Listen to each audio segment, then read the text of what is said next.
How to fix VPN not connecting. In order for you to fix this issue, the very first thing you want to make sure that you are connected to stable internet connection. Slide down the screen and then move into Wi-Fi. Make sure that the Wi-Fi that you are connected to is strong enough. Once done, now the next thing you want to try doing is head over to the VPN that you are using on a device.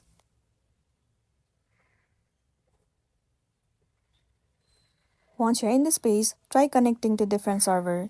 From here, you can choose any of the specific location that you want to connect.